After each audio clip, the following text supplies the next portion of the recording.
challenges and issues from company's prospects as well as the investor prospects. I also extend a very hearty welcome to all our learned speakers and wish to thank them for sparing their valuable time. Friends, as you are aware, that our journey of knowledge sharing continue with the current webinar being 97th in the series, and shortly we are touching the 100th webinar. Our thanks once again for encouraging and motivating us in our knowledge sharing endeavor.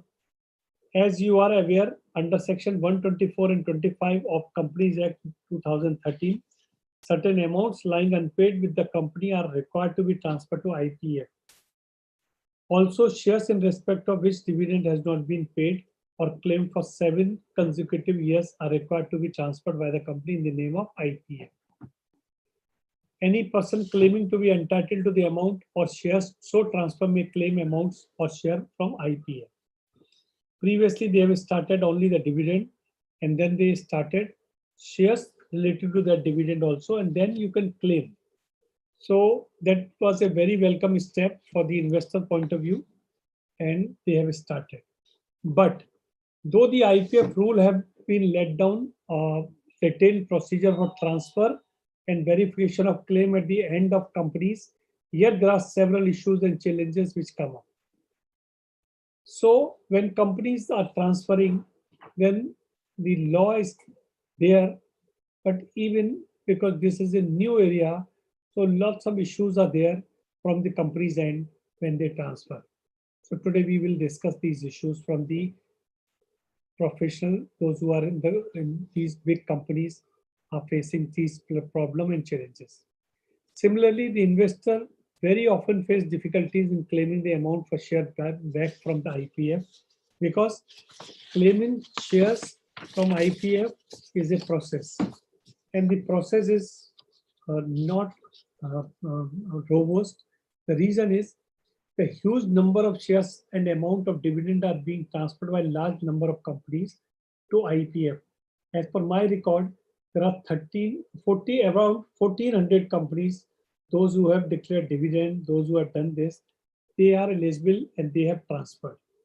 And the same is evident by the fact that the March 31st, 2021, dividend worth rupees 4,81,603 lakhs along with 91,92,77,824 equity shares worth billions are lying with IEPF authorities. During 2021, more than 7,000 claim applications were processed and more than 12,000 applications were pending. So we can understand that the progress as compared to number is very slow. The objective of today's webinar is to deliberate the issues and challenges faced by the companies, RTA and the investors. And for the purpose, we have with us professionals from top companies, RTAs, as well as the representing investors. Today, we want to discuss key issues. Technical issue faced by company in IEPF filing. Key things to be kept in mind while verifying claim. Responsibility of nodal officer nominated by the companies. These are the issues which are connected with the companies. Then practical issues faced by RTA, because RTA is the person who process this on behalf of company and for the investors. So they are also facing. So today we have India's #1 RTA with us, so they can tell us the issues. Do's and don't while filing claims by the investors, because when investors are facing claiming, then there are some issues. Reason for delay in refund, what is the reason, why this reason, is there administrative issues or there's a procedural issue. Issue in case of transmission of shares, because these are the old companies, old investors. So many investors had died also in this. So issue of transmission comes, and when there's a family member and 2-3 members, then and there's no will, then the issue of succession of certificates also required. So today we have various issues which we will discuss. We are extremely fortunate to have with us galaxy of very eminent speaker for today's webinar.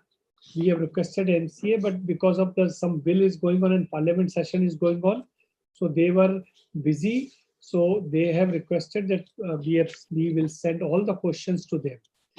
Ms. Savitri Parekh, she's our star speaker on this and experience of more than 25 years of corporate experience. Currently, she is the company secretary of compliance officer of India's biggest company, Reliance Industry, and this company has a maximum number of shareholders and the maximum number of amount has transferred by Reliance. So they are the apt person for today's program. So Savitri has worked in variety of sectors, including manufacturing, outsourcing service, private equity, media, pharmaceutical, textile, and chemical. So she has wide experience of this corporate law side also and investors problem side also. So today we will hear from her that what are the problem related to IPF when you transfer and what investors are facing problem from this side. Then we have Mr. Anup Singh Juneja. He's BP and Group Company Secretary at Jindal Steel and Power.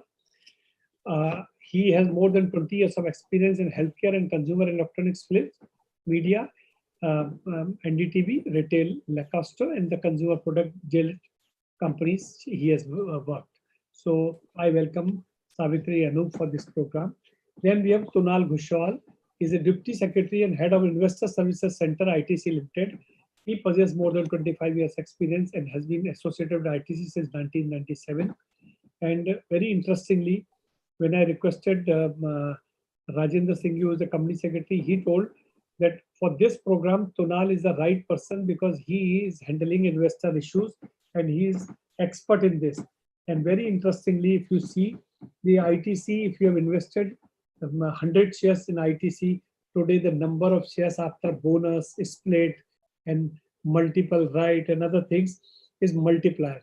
So Tunal is the right person to tell us because ITC is like Reliance has a big number of shareholder, ITC has the bigger number of small investment as becoming a big that is there. So I welcome Tunal for this program.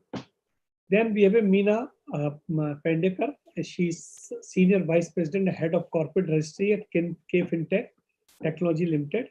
She brings over 3 decades of capital market experience and a significant expertise in operation, product development, new business launch, digital transformation, and compliance in the financial and services space. I welcome Meena for this program. And because you are from the RTA side, so you can tell the problem relating to investor. So the purpose is when you say something, it will helpful to the investor to understand and they can take care of the do's and don'ts. So I will. Then we have Ankit Singh. Ankit is a head corporate affairs compliance, hold experience of more than 15 years in corporate law and advisory, due diligence, acquisition, IPO, corporate governance, and setting up business and of corporate profession. He's a partner there. So Ankit is interacting and giving advice to various clients, listed companies. So Ankit, when there's a problem in the company, so they are talking their advisor. So Ankit is the right person to suggest us what are the issues in the IPA when the companies are transferring. So welcome Ankit. Then we have a Raghav Chaudhary, is a budding professional. He's a master in commerce from Delhi University, having more than 10 years experience of marketing and advisory service for investment retrieval. He's currently vice president in investment retrieval advisory firm of a new startup, the Wealth Finder. I welcome you, Raghav, for this program. Friends, as you are aware, that when we talk about the IPF, then we talk that IPF, that if there is a share with the company, then you go to IPF and IPF will give. This is a myth. Actually, IPF is a authority which is giving you the shares only when you are completing all the procedure. Now, these procedure you have to do.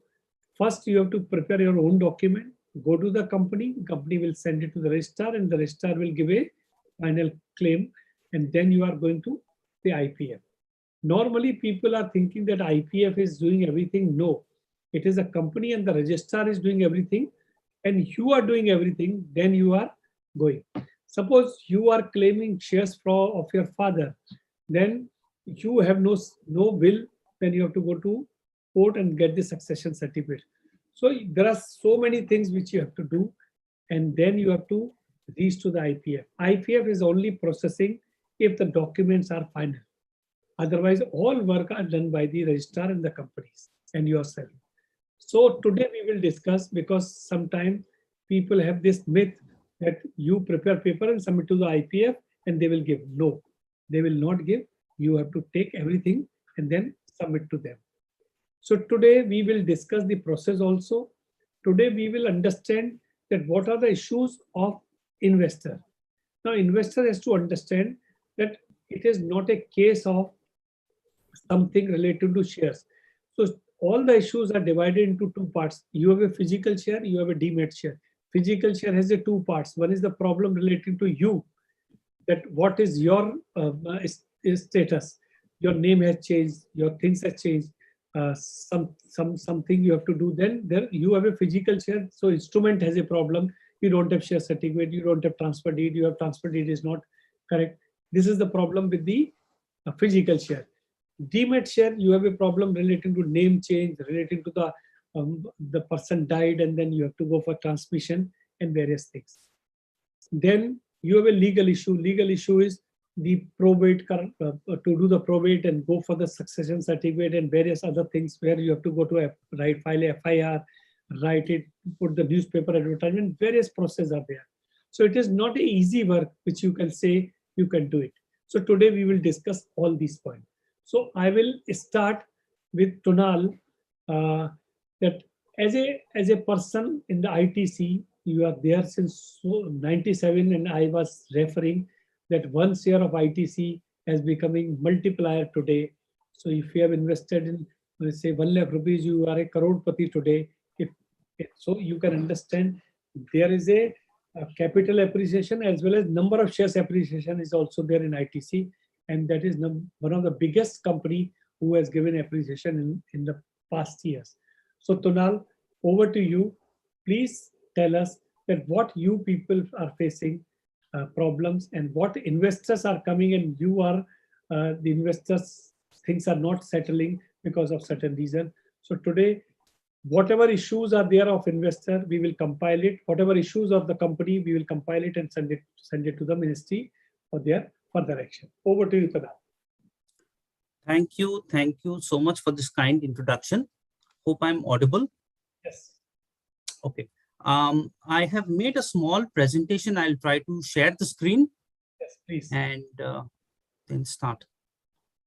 1 second.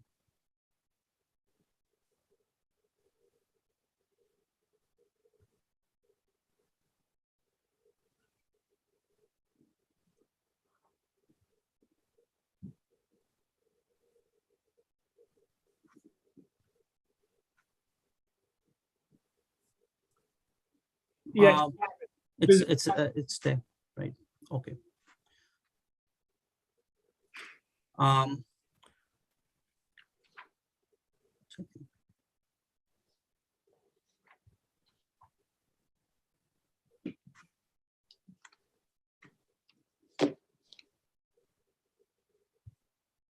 Okay. So I will start with a couple of quick slides on the process for transferring dividend and shares to IPF, which mostly everyone will be aware of by now. Basically, for transferring dividend, it's a simple process. You have to fill up and submit form IEPF 1. Once you do that, an SRN is generated, which contains user ID and password. For uploading the Excel templates, which contains shareholder-wise breakup. Thereafter, nowadays, you have to make transfer only through electronic mode, NEFT. Once you do that with the help of your banker, you'll get a UTR number from the bank. That UTR number needs to be linked with the SRN, which gets generated for the payment. Once you do that, then you upload the Excel templates, which contains the shareholder-wise breakup of the amount that you have transferred to IPF. For transferring shares in which dividend has remained unclaimed for 7 consecutive years at least, first, we have to send intimation letters to the shareholders whose shares you are going to transfer. The laws say that you have to send this letter 3 months before the due date, but of course, it's a good practice that you send multiple number of communication to the shareholders before you actually transfer. You have to issue a public notice in newspapers in English and in the vernacular language, which is dominant in your state. You have to post these details on the website so that the shareholders are aware that their shares are going to go away. The process is like this: where if the shares are held in physical form, then either the company secretary or signatories who are authorized by the board will have to make an application to the company on behalf of the shareholders for issue of duplicate certificates. Why? Because the original share certificates are not with the company; those are with the respective shareholders. Now, the committee of the board or the board committee of the respective company will approve the transfer of shares to the IEPF. Once they do that, then for actual transfer of the shares to the demat account of the authority, you have to execute corporate actions with the depositories. Now, these are multiple layers of corporate action. Like for transfer of physical shares to the demat account, there is one set. Then for transferring of shares from NSDL, that's another set. From CDSL is another set. Some shares which are lying in unclaimed suspense account of companies may also become due for transfer to IPF. For that, there is another set of corporate action. So this is a lengthy process. One has to keep at least 17 days in hand because there is a due date within which you have to transfer the shares to the fund once it becomes due. And after you have managed to transfer the shares, you have to file form number IEPF 4 with the authority, along with the Excel templates, which contains again the shareholder-wise breakup of whose shares basically one has transferred to the fund. So these are basically the steps for transferring dividend and shares to IEPF. The process is mostly smooth. We, honestly speaking, do not have major problem in it. Few challenges are there, like when you transfer the dividend amount, the UTR number needs to be linked with the SRN immediately within few hours. Because if you don't, then there is a possibility that that SRN might get deactivated.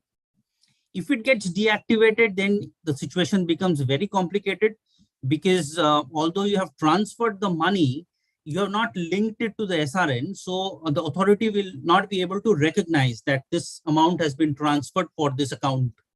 So you have to get in touch with the authority, with their contact persons to have the SRN reactivated, which may give you some headaches at that point of time, because again, there is a clock ticking, a deadline approaching, and you would have transferred a substantial amount of money and unable to link it. So that creates a little stress. And of course, contacting the authority is a huge issue, which we will discuss. So here also, if the SRN by chance gets deactivated, then it becomes a complicated situation. So the learning is that the UTR, as soon as it is made available by the bank, needs to be linked with the SRN promptly. Other than this, sometimes you have technical issues while uploading the Excel templates. Like I said, the SRN number gives you the user ID password, but when you actually want to upload the Excel template, sometime due to unknown reason, the system will not recognize the password. It will say the password is incorrect, or it will simply not allow you to upload the files. It's a purely technical issue. And if you encounter this, you have no choice but to again, contact the persons from the authority, their team, or you have to raise a ticket and wait for them to resolve. Of course, here the response from the support team is quite irregular, particularly when you face any technical issues. They give very kind of standard stereotypical answers that we will raise it with the team and they will come back, kind of a thing. Sometimes timely responses to the tickets that are raised is also not received. So if you have a technical issue, you might have some tough time. Ultimately, you have to do a lot of follow-ups with them to get it resolved. But besides these, we do not face major challenges at the time of transferring either dividend or shares to the authority. Before moving on to the issues that we face, I would like to recognize some of the praiseworthy initiatives also that the authority has been taking. They have introduced a whole lot of these FAQs for claimants, FAQs for company, then steps to file IEPF 5. Some initiatives have been taken like stakeholders facilitation services once a week. Then they have made some measures for the senior citizens to expedite the settlement of their claims. Recently, they have come up with a requirement of issue of entitlement letters in advance to the claimants. So these are certain positive steps that the authority has been taking, and hopefully this will help the investors, will guide them, and can go to make the claim settlement process smoother in the future. So these are some initiatives that authority has taken, which can be recognized. Now, the main topic here is what are the challenges that as corporates we face, and we also know while dealing with the investors that the investors are facing on a daily basis to have their claims settled. These are the common issues. Number one, of course, is the most common reason for grievance. It is the delay in settlement of claims. Now, this delay is there ever since the process has started. We had heard from the authority that they did not anticipate the volumes that are going to hit them, so they were short-staffed at one point of time. As corporates, we had several meetings. In fact, authority only took initiatives to call various corporates, and there they had acknowledged also that they were understaffed at one point of time. Then they realized that what is the volume that they got to deal with, so they sufficiently increased their staff, their infrastructure, and they promised that now they have cleared the backlog, and henceforth the process will be smooth. But again, that happened also. There were improvements, but then the delay has remained as a permanent issue.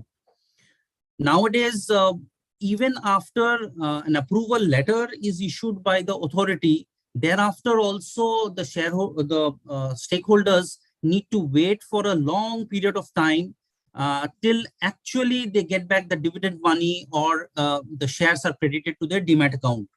And this delay at times goes up to 4-5 months even. We have several such complaints, where the stakeholders don't know where to go. They write to the company, they write to the authority. They feel that, the approval letter has come to them. So why the dividend and shares not coming? Another issue is at times the shares would come, the dividend will not come, and vice versa. So all this, creates a lot of frustration with the investors. They probably would have already waited for 6 months, 1 year before the claim has been approved.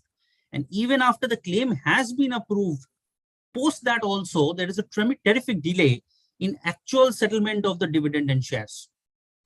We understand that the authority have several, protocols, approval mechanisms, and such, procedures after the claim settlement. But all said and done, it's a harassment for the investors.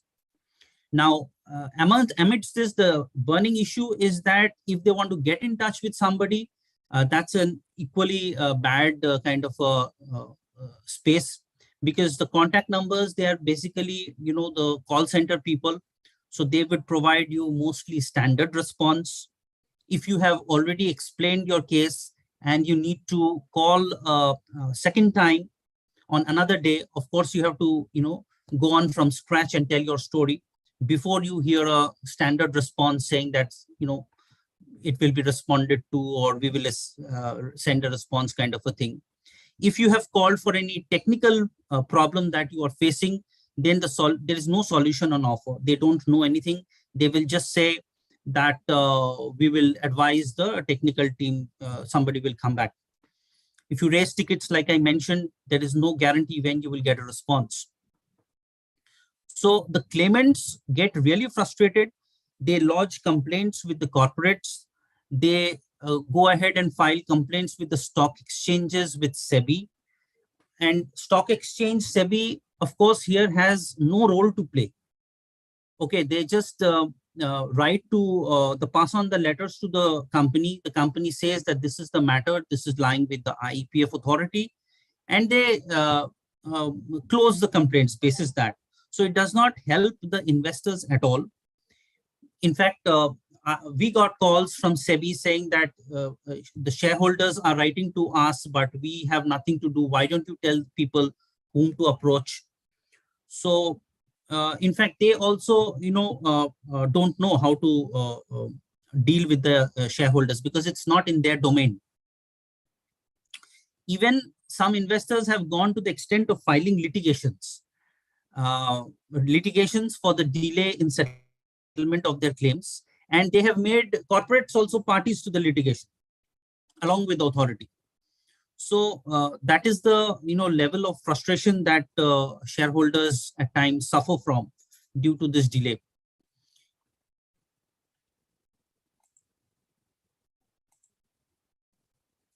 Now, if we try to see what are the reasons why this delay is caused, some of the factors that I can point out straight away, I have put it down here. One is the absence of uniformity in the documents that have been prescribed by SEBI on one hand and the IEPF on the other hand, particularly for matters like, say, transmission of shares or issue of duplicate certificates. The requirement of documents are dissimilar. Like, for instance, SEBI has recognized a will or a legal heirship certificate for effecting transmission of shares. Now, these documents are not recognized by the IEPF authority. Now, in the recent amendments, SEBI has said that it has done away with the requirements of FIR or police complaints or public advertisements where the number of shares is less than 5 lakhs in valuation. Now, no such recognition so far as IEPF authority is concerned. SEBI has done away with the requirement of printing of share certificates, like most of you would know, whereas for IEPF authority, production of a copy of share certificate is of prime importance till now. So where does the investor go? Like companies, of course, we are mandated by the requirements prescribed by SEBI. We will process transmission, we will process duplicate certificate issue, basis the document requirements prescribed by SEBI. Now, later on, when the same shareholder would file a claim with the authority for part of the shares that are with the authority, then they will be required to produce another set of documents. The documents which the company has accepted, the document basis which company has effected transmission of shares and issued letter of entitlements, that may not be sufficient. They might be required to produce additional documents.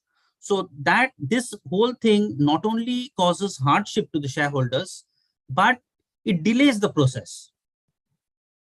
It delays the process completely. So here the authorities must understand that there is an absolute necessity for them to maintain uniformity so far as requirement of documents is concerned. Unless and until they do that, there is no way you can prevent causing hardship to the shareholders.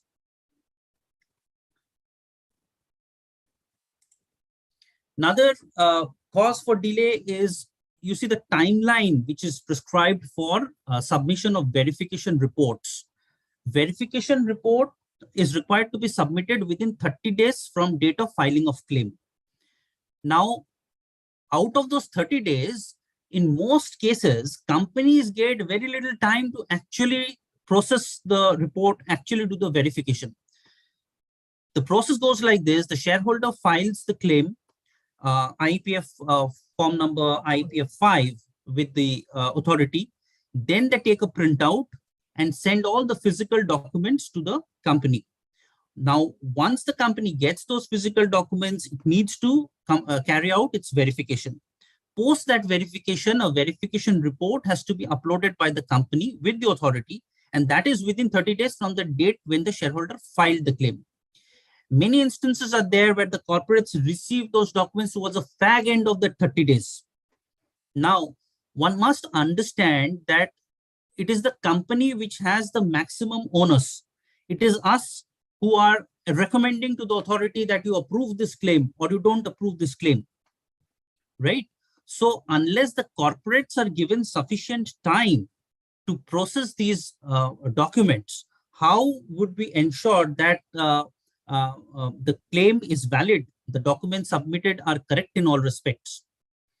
The present mechanism, the present process flow leaves very little time for corporates to do a proper verification. So our pleading before the authority is that the corporates must be given a minimum fixed number of days to carry out this verification. Otherwise, it becomes extremely impractical for companies to submit the reports on time.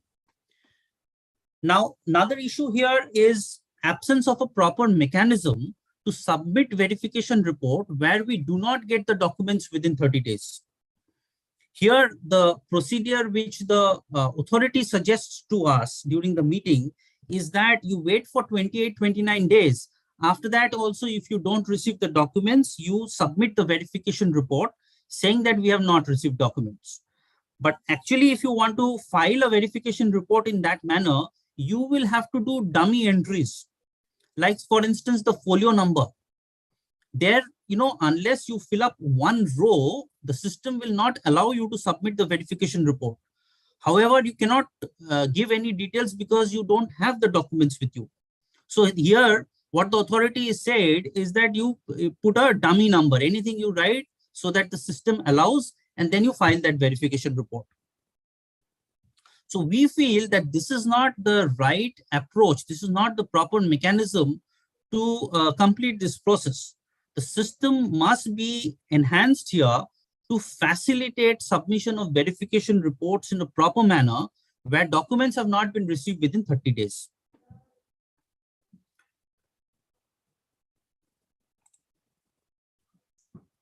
Another issue which I would like to mention here is the aspect of resubmission of verification report. Now, why this need arises is that after the company submits its verification reports to the authority, they do the verification, and more often than not, they come up with a number of additional requirements. Either they have some queries, or they ask for extra documents, or they are not satisfied with one document, they ask for another document. So in such cases, after collecting the documents from the claimants, the companies are required to resubmit the verification report. Now, the system is devised in a manner that it will not allow for a particular claim resubmission of verification report more than once. You can do it only one time. Now, this is a system which is devised by the authorities on one hand. On the other hand, the authorities send letters asking for additional documents multiple number of times. It's not one time. They might ask for some documents, you will submit a verification report. Thereafter, they might ask for some more documents. Now, when they ask for the documents second or third time, when the company wants to resubmit the verification report, the system will not allow you. It will say that you cannot submit more than once. Here, typically, companies will have to make rigorous follow-ups with the authority, with their team, at their contact numbers, pleading to them, this verification report we need to resubmit, so you please facilitate. Thereafter, they will do some changes from the back end, and they will open up that particular claim so that the company is able to submit a second or a third verification report. Now, what I'm trying to highlight here is this process of follow-ups. This causes delay. They have given you a time, within 30 days time, you need to resubmit the verification report. But when you want to do that, you can't do that. You have to wait when the authorities will, allow you to do it, then only you can do. In the meantime, the case gets delayed. The shareholders have already submitted whatever additional documents was required. So they come back hard on the corporates. They say that you are causing the delay. Okay, it causes hardship to them and delays the process. So here, if they have made the system that you can't resubmit verification report more than once, there has to be a system where they are, when they're sending the letters out, asking for additional documents, they should open up this facility rather than waiting when the company will call and then, open this facility to the corporate.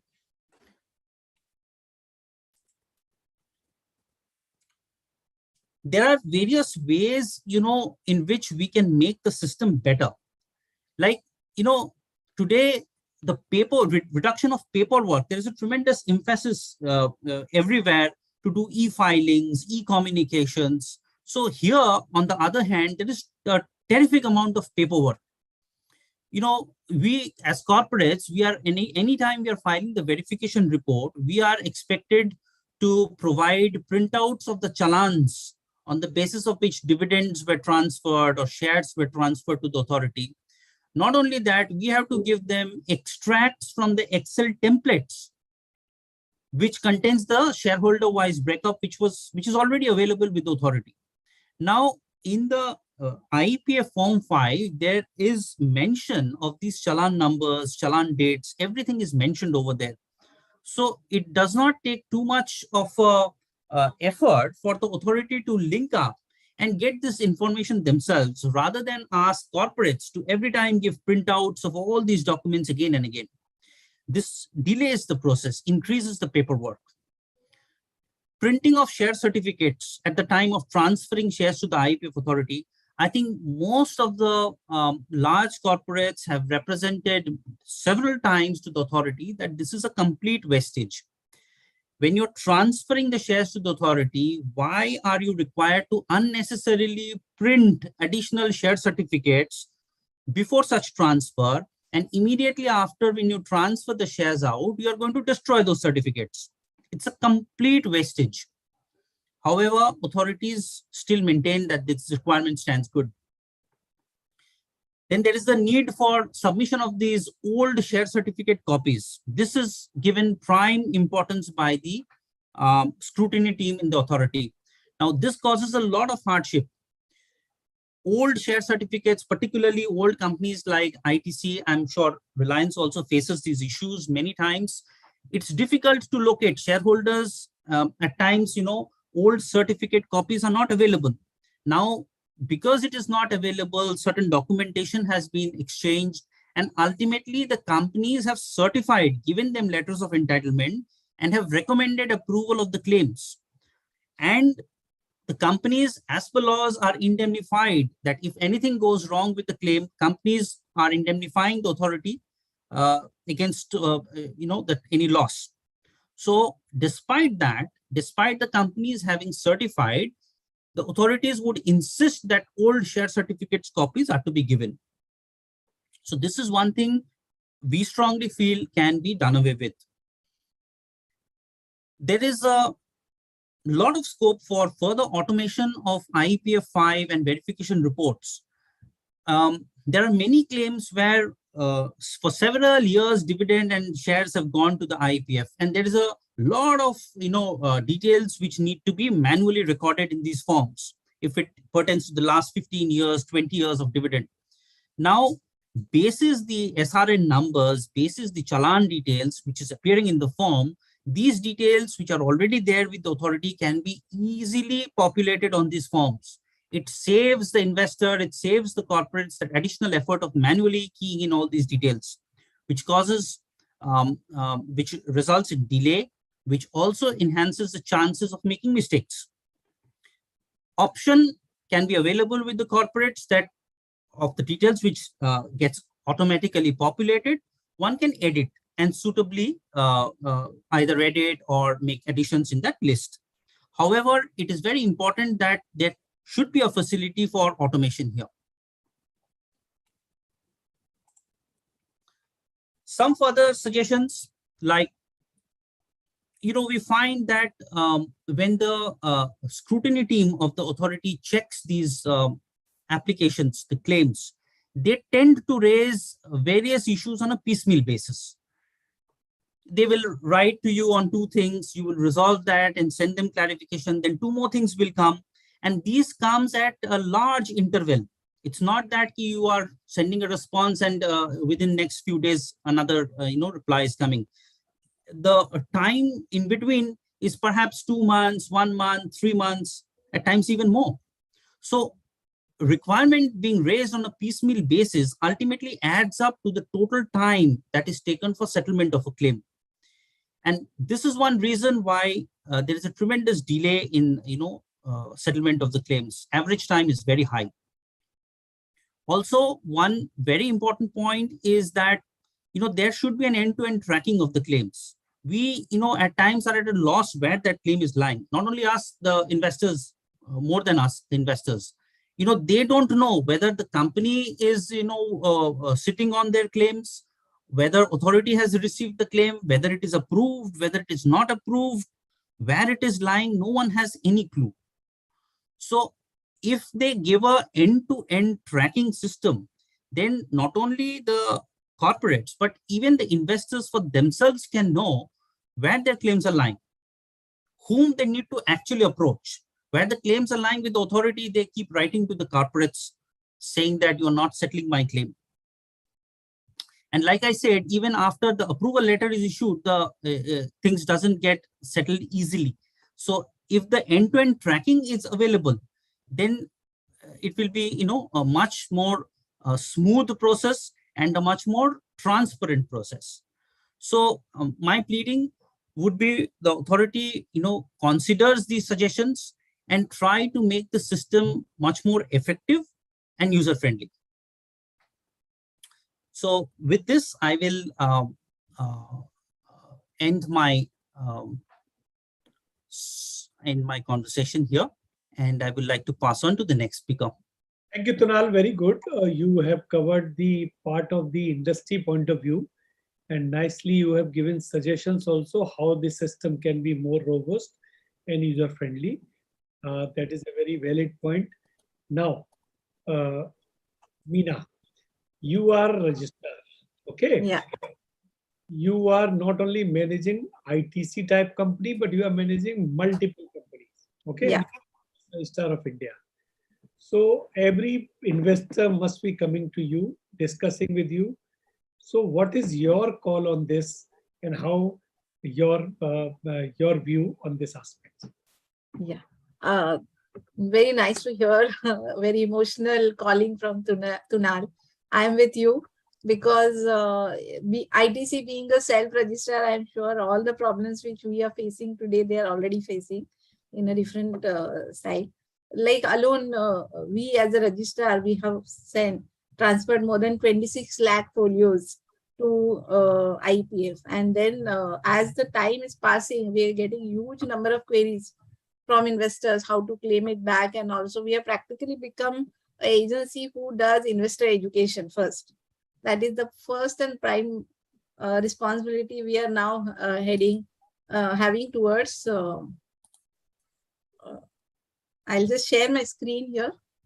So basically, the first point of contact is always RTA, where investor comes running to us saying that, oh, I got to know my shares have gone to IEPF, what do I do? Then we explain the procedure, do the handholding with the investors. We help them do the KYC completion. And after that, the first level of entitlement letter gets issued to the investor. Then investor has to go to the authorities, file IEPF claim based on the entitlement letter. And obviously, there's a lot of gap between the investor finding out that he's not able to, he has some securities and you need to claim. As Pawan rightly pointed out, it is not an easy task because he has to first establish the rightful claim on that. And only after that, we can issue an entitlement letter. Then he files the IEPF claim. And after that, there is an indemnity bond requirement, and then nodal officers of the company have to authorize all these documents. And then after that, it goes to the company authorizes, and then it goes, finally, the claim gets filed with authorities. So that's the basic procedure which is followed. But what are the challenges in that? I'll just show.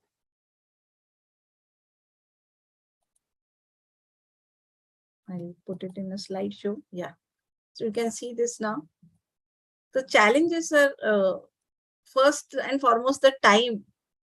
Time taken for any claim to be accepted or rejected is quite long, and then investor thinks that this delay is either because the company has not done the job or RT has not done the job, and they keep following up with us. And as Tunal highlighted, they keep writing. There are a lot of complaint goes to exchanges, to SEBI. They come back to us, and we are also helpless because we say, see, we are here to do only two activities which we have completed. Now it is for IEPF to respond. Okay. Then again, the same problem, FIR. For SEBI cases below 5 lakh, there is no FIR required, but for IEPF, at times they need FIR for all the cases.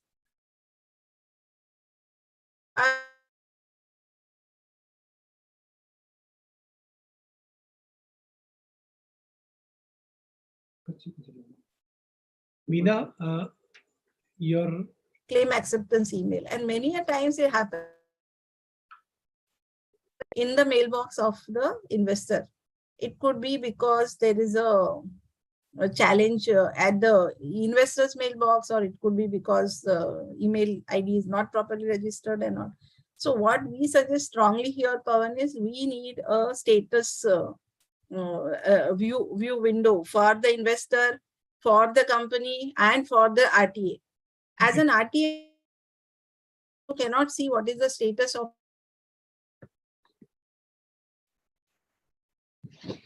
your voice is communication starts between the investor and the company and the RTA. Everybody is blaming each other, and this email becomes a sacrosanct. If that email doesn't get delivered to the investor's mailbox, he doesn't even know that he has to submit some additional documents, etc. And then months and months goes in this particular miscommunication kind of a thing. So that is very important.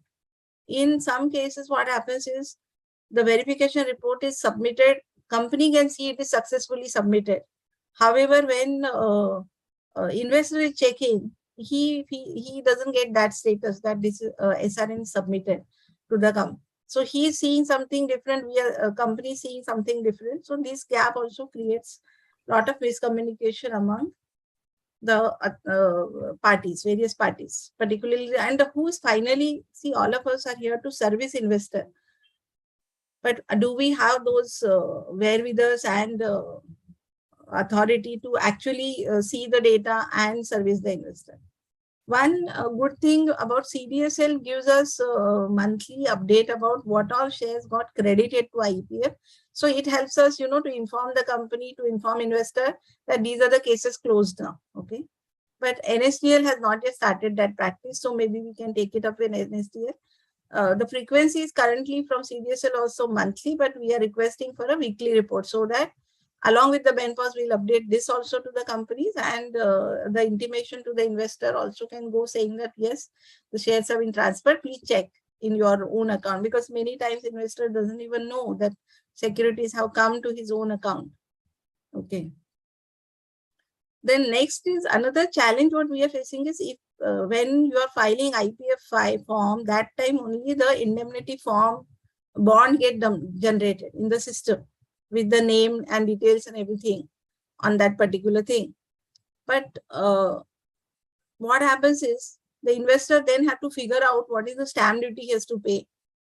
And every case, this indemnity bond is not required. So unless and until the IEPF form is filed, the investor and the company and RT has no visibility whether the bond is required or not. So to make it easy, what we are suggesting is, if anyway indemnity bond is required, why not have the format available on the site of IEPF and let the investor only download it and fill it up. That is part one, so that it is available for the investor and he can be prepared. So that 30 days window can be matched. Because after he start filing, SRN generated, after the investor start filing the returns, this information comes and then the delay starts. because then he has to run around to complete that formality of indemnity execution. The most of the cases we're seeing, the one of the rejection reason is the stamp duty paid is not correct. Very technical rejection reason. The documents are correct, everything is correct, but the stamp duty paid is not correct because it is. So again, can that declaration made available depending on the PIN code, ki this is the stamp duty you have to pay, so that there's no confusion in the mind of investor. So this stamp duty, if it is told to him clearly, the indemnity form is made available in advance. This will reduce the time gap which is happening from the execution part. And these are the technical things. If we guide them well, these mistakes can be easily avoided. Another problem is companies are facing is the file size, which when they upload the document, sometimes it is very big and they're not able to execute because the size of the file is very big. So there also can there be some flexibility given to the companies. So these are some of the asks we have from RTA side. Another technical challenge the investor faces is when he's filing the returns, SRN form, that time, if the number of dividends are more than 15, he cannot fill up the data because there are only 15 rows made available. So it means if he has received 20 dividends now and he has to claim, he can claim only 15 dividends. So then what happens is the claim actually remains incomplete. And based on that information, the indemnity form gets generated. The moment the indemnity form also will calculate incomplete information, it means, correct? So this is a gap. So this is the technical system issue of IEPF. If they allow investor to have more number of rows, because some companies who are like ITC and all who are have been frequently issuing dividend, etc., the number of rows required could be much more. So these are the basic difficulties investors are facing based on stamp duty. The status update is not available. Indemnity bond, there is a confusion. They don't know how much stamp duty to be paid. And the most important thing I feel here is the visibility to the RTA and to a company and to the investor. If we go on the site, can I get the full status? Where exactly is this? Whether it is in process, whether it is rejected, whether it is accepted. So we are receiving a huge number of complaints and escalations on IPF cases, but we are also helpless because we also tell them that, see, it is your account and you only will get the information as an investor. As RTA, we don't even, they will not, IEPF doesn't entertain RTA when it comes to investor query. Investor is supposed to directly go to the IEPF authorities and raise the queries. So these are the certain challenges which we are facing. So do's and don'ts for IEPF is what we will say is investor has to ensure that all his bank accounts are properly updated. He should ensure that all the dividends, if it is not received, raise a query in time. Like as a RTA, we have started some good practices where the moment investor updates his Demat account weekly, we check on the BenPOS data and we release all the dividends which are unpaid for that particular PAN number on our own upfront to avoid, sending this to ensure that the investor gets his rightful dividend and it doesn't get transferred unnecessary to IEPF, and then he or she has to go through that painful process of claiming it back. So basically, nomination has to be registered into the physical, dematerialize your securities to avoid, having physical securities and then going through the painful process of transmission, etc. So these are the various do's and don'ts.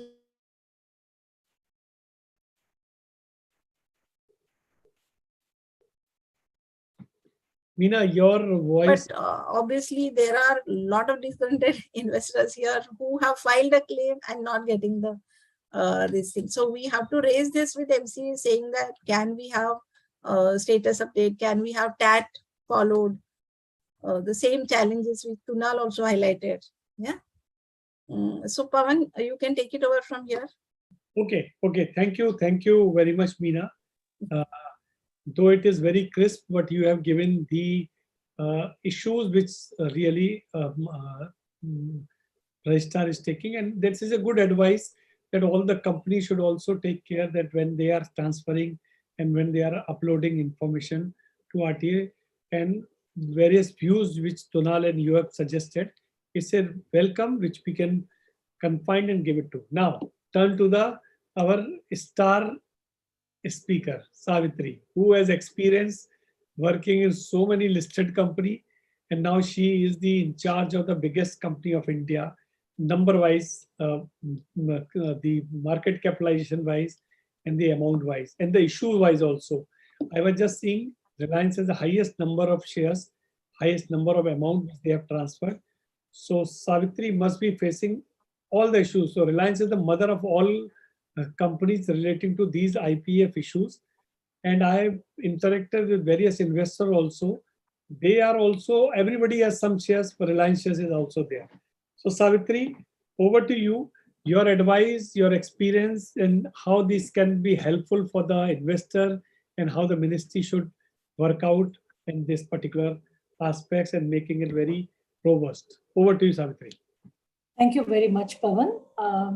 First of all, this is a wonderful program that you've organized, and it's going to benefit the investors, claimants, as well as other fellow company secretaries. Talking of IEPF, I'm not going to directly jump into challenges and technical issues or key points to be considered or the responsibilities of the nodal officer. But before that, I'm going to take a pause to also refer to some of the other practical issues. I must at the outset mention that both Tunal as well as Meena have given a beautiful overview of the provisions. And even in case the provisions were not fully read by any of the participants, they would have understood the entire legal issues concerning this based on the walkthrough given by both of them. Let me actually take a step back and mention that these provisions are applicable not only to listed companies, but even to unlisted companies, including private companies. So let's take the case of a public company which has 10 shareholders, 5 from one family, 5 from the other family. And for whatever reason, 5 of these shareholders from one of the families has not been encashing their dividend, and therefore their shares have got transferred to IEPF. So you actually are left only with 5 original shareholders plus 1 IEPF because it goes into a demat account of IEPF. First and foremost is the company needs to ensure that it has 7 members as per its register of members. That's the first and the foremost thing that they need to ensure. And the second major challenge that they're going to have is in terms of ensuring that all the 5 individual members attend all the general meetings, because as everyone is aware, quorum for a general meeting in case of a public company is 5 members personally present. Of course, the immediate other advice that I would like to give them is, if you have only 5 members, please convert the company into a private company so as to ensure that you don't have a challenge of quorum.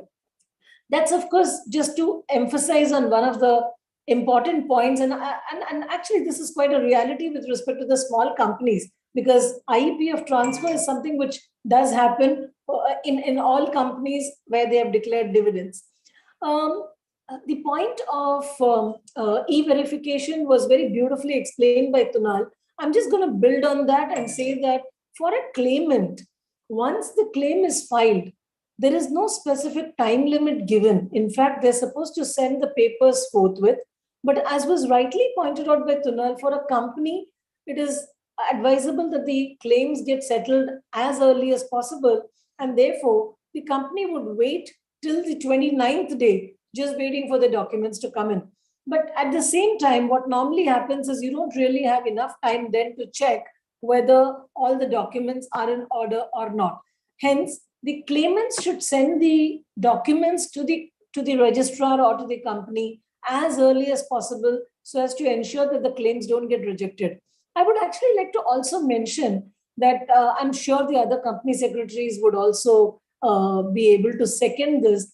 Not more than 1/3 the total number of claimants send the supporting documents, which actually means 2/3 of the claims filed in IEPF 5 get rejected for want of documents at the company's end itself. However, this goes to the IEPF authorities, and the IEPF authorities need to reject the claim. So the cycle is left open. Talking of life cycle of a claim, let me explain the life cycle of a claim. It starts with the claim being filed in form IEPF 5. At the stage when IEPF 5 is filed by the claimant, the company gets a batch jobs mail, as it is commonly referred to in the company secretarial group, that it's a batch jobs mail. It's basically a mail which comes from MCA informing the company of the claim which has been filed, and the SRN number is given. However, post that, the company does not get to know the stage at which the claim is pending, because there's no visibility of the further process. But let me just explain. Post the claim getting filed, the claimant has to file all the papers either with the company or with the registrar, and the company, with the assistance of the registrar, because all the details are available with the registrar, does the e-verification and uploads the e-verification report. Post that, it's the process which is done by the ministry, where they check the documents to see whether everything is in order, and the net effect is one of approval or rejection of the claim which has been filed by the claimant. If it's a case of approval, as was also mentioned by Kunal, there's a long delay in getting the shares credited to the demat account. It's only credited to the demat account. And in case it is a rejection, either because the company itself has rejected, or because the company may have approved, but IEPF authorities reject the claim because of certain deficient documents, in which case it once again goes through the same modus operandi. Say, for example, it may either go for resubmission or may get fully rejected. If it goes for resubmission, the claimant again gets a 15-day period to ensure that the discrepancy is rectified. And once again, the company has to upload the verification with respect to the resubmission, and post that, MCA will have to either approve or reject. Once again, as was mentioned by Kunal, now MCA, that is IEPF authorities, would only permit one resubmission. Talking of resubmission, one of the other important points over here is that earlier, the claimant could, file, let's say, for example, the claimant had filed one particular claim which was covered under SRN 1234. Subsequently, the claimant files a second claim, 4567. Now, 1234 is sent back for resubmission, and the claimant then gives the documents for 1234, while in the meantime, 4567, which was filed by the claimant, had all the supporting documents properly given, and IEPF authorities would have started processing. The link, what I'm basically trying to say is the link between the first claim and the second claim made by the same person with respect to the same set of shares is not reconciled and is not linked together. And therefore, the company ends up doing the work twice over, once with respect to the first claim, second with respect to the second claim. For that matter, even today, a claimant will be entitled to file more than one claim, because it's what is tagged is the SRN number and not at the folio number end. So therefore, it does pose a bit of a challenge. Secondly, talking of technical issues, sometimes the documents come for resubmission, but the company finds it difficult to upload the e-verification report because it's not kept open. This was also a point which was touched upon by Tunal, and therefore the company is not able to upload unless it is opened by the IEPF authorities. The documents do not go through. Now, when there is a request for resubmission, very often the company is not in the loop. It's only the shareholder who gets to know of it, in which case it becomes difficult to be tagging it. And in any case, with with a large number of claims, it's very, very difficult for the companies to be tagging each and every claim as well as the requirement documents and requirements. While all these details are given, it does not lead to closure from the claimant's end, because very often they take time not knowing that there is a very, very clear time window for which it's going to be kept open. As Meena was also mentioning, visibility with respect to the status of the claim is not available currently. So therefore, the company and the registrars are not aware as to where exactly the claim is sitting on a given date once the e-verification report is given by the company. Nor can the company confidently say that since it has rejected, the claim would be rejected. Of course, there is a strong possibility, but one is not very sure to be able to confidently say that. So it'll actually be good if the companies and registrars were given access to the status of the claim. As all of you are aware, we do get to know the number of SRNs which are pending. Now, as I was mentioning, the SRNs may actually be duplicate cases also. So you do not know the details of the claimants, who is the claimant, what exactly has happened is not known, because the tagging point is SRN and not the folio number. And ideally, it would have been good if PAN number was the control point.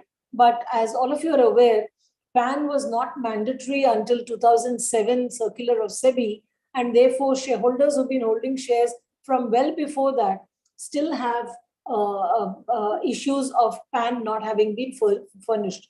As you're aware, 3rd November 2021, SEBI came up with a circular of 6 KYC with respect to physical shares, and also the circular of SEBI, which has been implemented by the depository participants and the depositories on KYC completion with respect to Demat shares.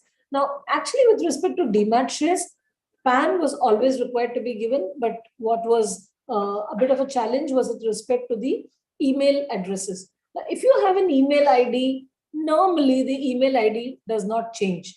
So therefore, there's a reasonable expectation that the email would go through. Of course, there's also another challenge at the claimant's end, because very often few emails go to the junk box and it is not read at all, although it is sent by the registrars or by the company.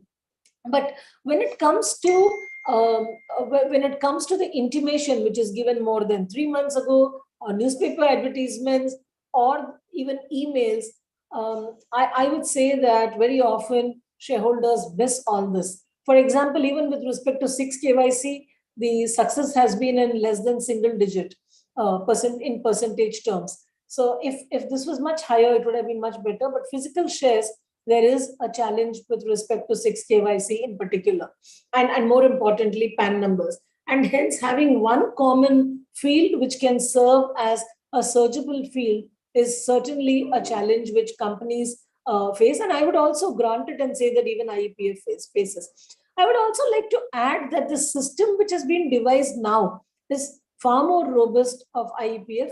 It is just that the shareholders in our country are spread all across the country, and the number of shares held are very, very small, minuscule, and therefore very often they're not even aware that their shares have gone to IEPF despite all intimations, and people typically would have changed addresses. I've come across several cases where people have moved houses, they've not kept track of their holding, shares have gone to IEPF. In India, you also have another problem of people having applied for shares in names which are not normally the ones which are used. For example, maybe Mr. S.K. Agarwal would have applied for shares in the name of Sachin K. Agarwal, or may have applied for shares in the name of S.K. Agarwal, while his PAN may have been allotted in the name of Kumar S. Agarwal. In which case, how is one going to be able to tag the true to know as to which is his first name and what is his surname? And, of course, Agarwal would be the surname, but at the same time, how do you tag the two together and be convincingly able to connect, saying that this is the person? To complicate the matter further, it's quite possible such a person may have applied for shares when he was staying in address A, and he is now moved to address B, in which case IEPF authorities ask for proof of new address as well as something to link him to the old address. Very often, if it is a rented house that he was staying in 15 years ago, 20 years ago, one may not have any document to prove the old address. So when the company and the registrars receive the papers for e-verification, what are the key points that they need to consider while checking and uploading the e-verification report? First and foremost is with respect to the name. What one needs to understand and bear in mind is that the IEPF authorities have your IEPF 4, which would have been filed by the company, and that's going to become the base document. So all the claims are going to be checked based on IEPF 4, which would have been filed earlier by the company. So all the details as given by the claimant will need to be checked with IEPF 4. Let me now also take a step back and refer to typical kind of cases. Let's say, for example, a shareholder, Mr. Abraham, was the shareholder, is the shareholder, and none of his particulars have changed. It's just that he had not encashed his dividends, maybe because he was staying overseas for a couple of years, and therefore the shares have gone to IEPF. So this Mr. Abraham would be able to give the documents, since the name would perfectly match, since his address would perfectly match because he has not changed his address at all, and all other particulars will also match. And assuming he also has the physical share certificate, I would call it absolutely a clean case where he would definitely be able to get the claim processed in the shortest possible time. And also the e-verification would be one which would not be very tough to process. In this particular case, it's absolutely clean and clear case, and I would call it a green channel clearance. But let's look at other cases. Let's say, for example, a lady had applied for shares before her marriage, and post her marriage, as you know, in India, several of the places the surnames change. Sometimes even the name changes. So if the name has changed and the surname has also changed, linking it to the person would pose a bit of a challenge and will also be another control point to be checked. You will then need to check the marriage certificate, which links the person to the new name. The PAN may have been obtained in the old name prior to her marriage, in which case, once again, you will need to ensure that there is a linked document. Let's assume her bank account details were registered with the company. The company would be at least able to check it, although that's not really a adequate proof. For a client master list, the client master list will also need to be checked to see whether the claimant has the Demat account in his or her name. Let's assume there are 3 claimants. The Demat account will have to be in the 3 names and exactly in the same order. It cannot be a different order. So that also needs to be checked. And very often the CML is given which has just one name, or maybe one name with XYZ, who's not entitled to these shares at all. So therefore, let's assume Mr. A and B were the original holders of the shares. Unfortunately, Mr. A is no more, and therefore B would be the claimant. But B has a Demat account with Mrs. B, in which case the shares cannot get transferred from the IEPF account. Rather, the shares cannot be refunded by the IEPF authorities to this particular account because there is another person, Mrs. B, in that particular Demat account. And these are control points which are checked by the company before they upload the e-verification report. Also, as Nodal was mentioning, original share certificate needs to be given. So if the shareholder does not have the original share certificates, either because it has been lost or it has been destroyed and mutilated, as the case may be, then you need to apply for duplicate shares, and that process also needs to be completed. And which basically means when you apply for duplicate shares, if you say it has been lost and the value is more than 5 lakhs, then you have an FIR, indemnity, and all those procedures will also need to be taken note of. If it's a case of transmission, once again, one needs to see whether there's a probate which has been obtained. A probate being obtained with respect to a transmission case is absolutely a clean and clear case. But if there's no probate, if it's only a question of interstate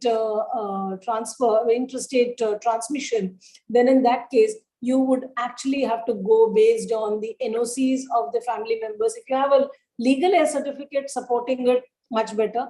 But once again, one needs to check whether the legal heir certificate has any limit with respect to the amount of the property. Very often, most of the states do have certain caps with respect to legal heir certificate. So these points will all need to be checked by the company as well as a registrar before the e-verification is uploaded. As Meena was mentioning, the indemnity bond needs to be properly stamped, adequately stamped, and the stamp duty in the different states in our country also needs to be checked. Where exactly has it been executed? And based on that, one needs to check whether it is adequately stamped or not.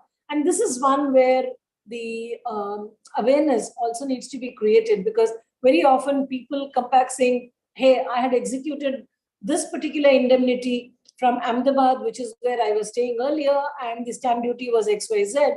Now, why is it more than what was done earlier? And you have these series of correspondence then going back and forth. In case of mismatch of name, of course, an affidavit will need to be given along with all the supporting papers. As I was mentioning, in case of name being changed, either because the person has opted to change his name, maybe because of numerology, a new A being added to the name or a P getting repeated twice or whatever be it. So these also need to be supported, because and also the gazette notification will also need to be given. If it is a case of loss of shares of a high value, advertisement, newspaper advertisement is also asked for by the IEPF authorities. Coming to the last point on responsibilities of the nodal officer, apart from getting all these details properly verified, a time-bound approach in terms of ensuring that the e-verification is filed within 30 days in case of new claims, and in case of resubmissions, it's filed within 15 days is the responsibility of the nodal officer, failing which you do have penalty as provided under Rule 7.3 as well as Rule 7.7 of IEPF rules. Validation has to be done and uploaded, as I was mentioning. Also, to ensure that periodic meetings are held with IEPF authorities so as to ensure that the interface continues. And this is a very good initiative of the IEPF authorities also. And I certainly would commend this move, because unless and until you have a two-way communication, ensuring that this moves up the chain is not very easy. Lastly, I would like to mention that dematerialization of shares has certainly been a boon for all the companies, because this is one where one does not have to take the trouble of physical shares. And in fact, SEBI's circular of 3rd November is one which has a time limit up to 31st of March 2023, post which the rights on those shares will also get frozen and suspended until the 6 KYC is taken care of by the physical shareholders and ensured by the physical shareholders. I think all these moves put together will certainly lead to a better system evolving. But until we have a one parameter to check, which in my opinion, the best one is one of PAN numbers. But until that happens, I think we would have a bit of a difficulty. And these challenges will need to be addressed as we go along. Thank you very much, Pawan. Over to you. Okay, thank you, Savitri. You have very delicately covered all the points which Meena and other than Meena and Tonal's point. So that is a good message to all. And then you have covered the problems also what minutely. The name is R.K. Sharma, Rajkumar Sharma, and all these things are there, which are the problem. Because my name is Pawan Kumar Vijay, but people write PAWN, so I always have a problem. Okay, so once I have to change my name and show it to the authority that my name is PAVAN, not PAWN. So that is and I have given advertisement also in the newspaper. So These are the really very minute problem and real problem. Very, very Savitri. Now, you have heard the company, you have heard the registrar. Now, turn the investors side, because Raghav is handling investors issues, and he's helping them. He's a startup and they want to help the investor to recover their shares and their issues related to shares. Now, what is his call? What he is facing? What are his point? Over to you, Raghav, from investor point of view. Thank you very much, sir, for the opportunity. So we have heard the point of view of RTAs and the companies as well. Now here I'll be discussing about the issues exactly on ground which the investors are facing right now. So I'll be sharing my screen for the same.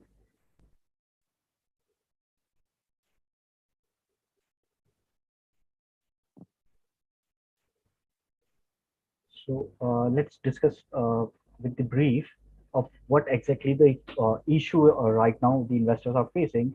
So by the end of March 2021, the dividends more than worth of 5,000 crore were transferred to the IEPF account, and almost 92 crores equity shares worth billions being lying right now with the IEPF authority.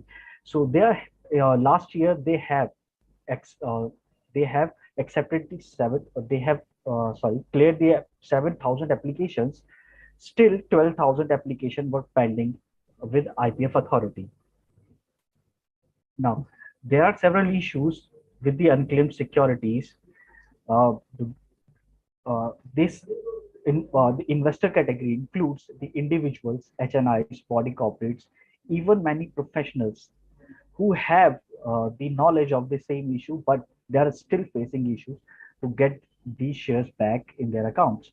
Hi, Raghav. Sorry to interrupt. I think you can run it on slideshow. Sorry, sir. Sure.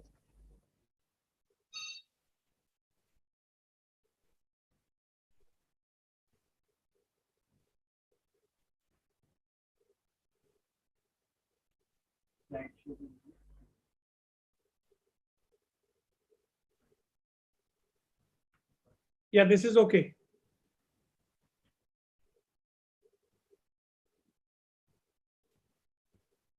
So now, as per my own observation, I have seen that the most of investors whose shares are being unclaimed or with IEPF authority, they don't have idea about the same, either because of the lapse of so much time, or they have totally shifted in another country or any other city, or the death of the original shareholder is also a pretty big reason for the same. So almost 70% of the investors or their family, they don't even have the idea that their shares is being transferred to IEPF, or they haven't claimed any dividend or the shares associated with the same. So now, when we talk about the exact issues, we can categorize it in two on the point of view of investors. So on the point of view of investors, investors still are holding physical shares instead of demat. Even these shares have not been transferred yet to the IEPF authority. They are still holding it with them, and they are not dematerializing the same. Now, the investors are not aware about the unclaimed dividend as well. So somehow either they're thinking that the dividend being directly transferred to their bank accounts, or the company has not announced the dividends, and other such cases. So now after that, the investor, the general person, is not even aware about the process, how they can trace their lost equity, or how can they recover the same. And even if they have the knowledge of the same about the process, how to receive, how to claim those shares, they don't have that much time, because the process is quite lengthy. The authority, the RTA, they took too much time, and that this is also one big reason that the investors are unable to claim their shares. Now, there are some process related issues as well. So the RTA and IEPF authority, they take too much time to respond even on a single query. So and even on the case of investors, they feel that they are not getting proper corporation on the part of RTA as well. So even if we apply for any particular information from the RTA, they don't provide the information, complete information altogether. They take their time. If we ask one particular question, they are providing the information related to them, that, and that is not also complete information about that. So we know that the entitlement letter is very important for filing the IPF claim. And even the investor, when they apply for the entitlement letter after submission of ISR forms, the RTA is taking too much time for the issuing of entitlement letter. And for many a time, we have seen that for a small, very pretty small issue, or in many times, they have no issue at all on the part of investors in their form or in their application. They are still rejecting their request for the entitlement letter. And apart from that, the RTAs, in fact, RTAs on their part ask unnecessary documents, surety affidavit, or indemnity bond for just even issuing the entitlement letter. And same has been made clear by the SEBI that issuing entitlement letter, they don't need any sort of affidavit or indemnity bond. After that, even if the rejection, even if there is a rejection for the claims of the investors, the authority or the RTAs, they are not providing the specific reason, or the nodal officers or the company, that what was the exact reason for their rejections. So the investor have no idea if their claims is being rejected. And after that, after filing successfully all the documents and the IPF form 5, investors are still facing issues in their approval of claim. So apart from that, when we talk about the complete scenario of the physical shares or the shares being transferred to the IPF, it is not just that we can file the IPF form 5 and claim the shares. We have to rectify the errors associated to the shares, like if there is a name change or the signature change, address mismatch, or in case of joint holder, the death of the joint holder, or in case the shareholder is not alive, then the transmission and the process of transmission. And apart from that, there might be issues in the share certificate as well, like the share certificate is destroyed or the stolen, or they have completely lost the share certificate and they are not able to find the same. And in many cases, we have seen that the shares were transferred to IPF from the demat account of a particular investor. So there are several cases, like their bank account might be not operational at that particular point of time and any sustained. So this is a particular point. After that, when we talk about the process of filing for the claim of IPF, very first we have to file ISR with the RTA, and if there is any name change, if there is any requirement of name change or name correction, we have to process for that. We have to process for address change as well, for the signature verification. Apart from that, if duplicate shares are to be issued, we have to go for that as well. And in case the shareholder is no more, in that case scenario, we have to go with the transmission request as well. So now, apart from this, with the November 3 notification, SEBI has clarified that the ISR 1 would be required. It is mandatory for the KYC update, and if this investor needs to file the IPF form 5, they have to go with the ISR 1 and the ISR 2 to get the entitlement letter from the company. So there is some brief about the November 3rd notification of SEBI. It mandated that the furnishing of PAN is compulsory for the KYC update. Apart from that, is for the self attestation of the document is to be replaced, will replace the affidavits and notarization, except in case of transmission. Apart from that, RTA shall not assist on indemnity unless the law states. Apart from that, timelines for the registration and KYC update by the RTA is to be within 7 working days after receiving the KYC form and the other related documents from the investor. Apart from that, if RTA has any objection, they have to inform the investor at once. They cannot do that. They are informing about one particular issue today, and after that they are taking 3 or 4 months to inform the investor that they have some particular issues in the different form. So now with SEBI's 25th May circular, they specifically mention about the issue of duplicate security certificate.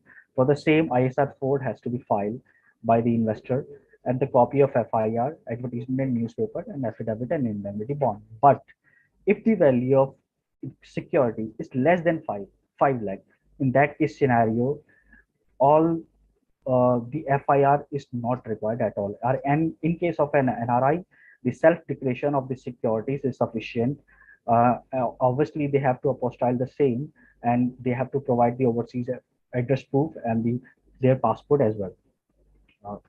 So with this, I would like to mention the few issues the investor are practically facing.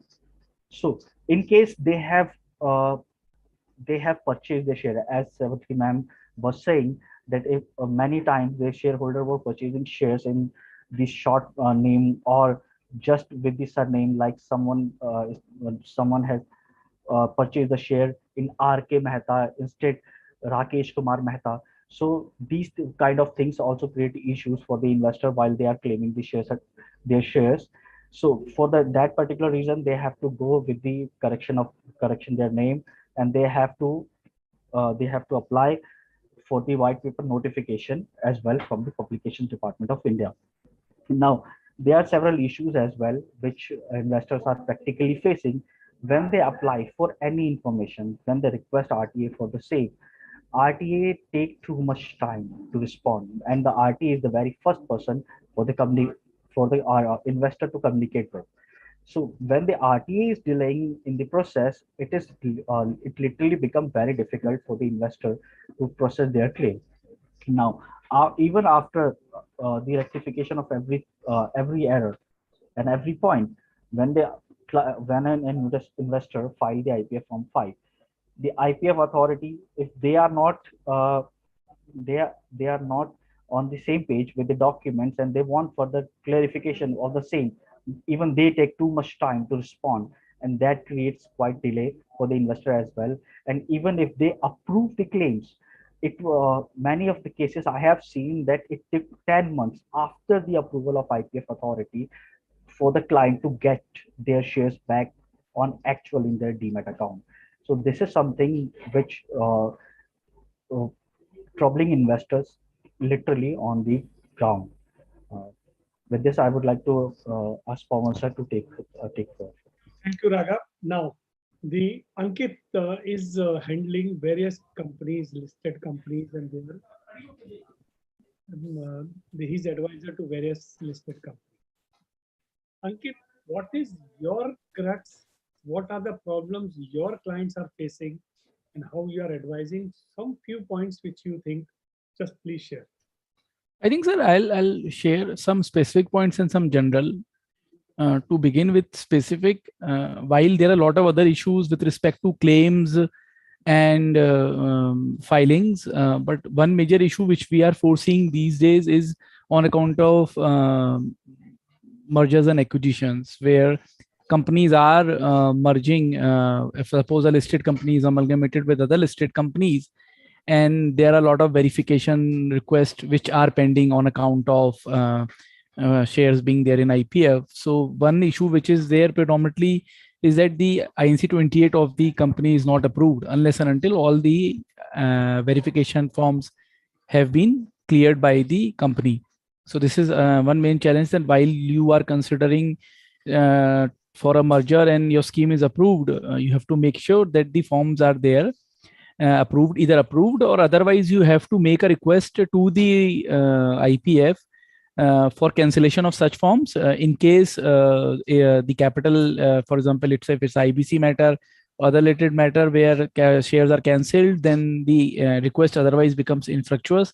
But in case these shares, the shareholders will be getting swap shares on account of amalgamation, then the new shares will be credited to IPF, and these shares there is no point in taking refund of these shares. So these claims all needs to be rejected, and for this you have to send a formal request to the company, to the IPF authority, along with the letter to the all the shareholders who have filed the verification forms, informing them then the request, we have requested the IPF to reject these forms, and you are required to file fresh verification request once we allot you shares post the amalgamation.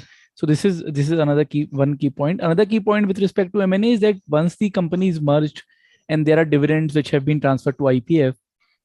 Post now the dividends actually falls under the purview of the transferee company, and when you file verification request, companies are facing problems in approving such request, because while approving the forms, they have to provide the IPF SRN of IPF1, which actually has been filed by the transferor company, which the transferor company has not filed. So the company find challenge because the SRN is not related to that company, it was related to the transferor company, and you find difficulties in approving the verification form. Then again, you have to reach out to the IPF office to submit necessary requests. They will ask you to put necessary clarification, put IPF1 of some other forms filed by the transferee company in past, and then basis that they approve the request.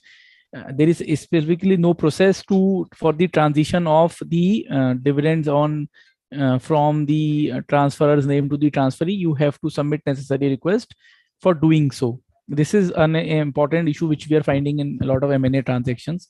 Another thing is that while one important point is that since the entire transaction is online, all the processing is done both by the company and the IPF authorities online, the infrastructure, there are a lot of issues.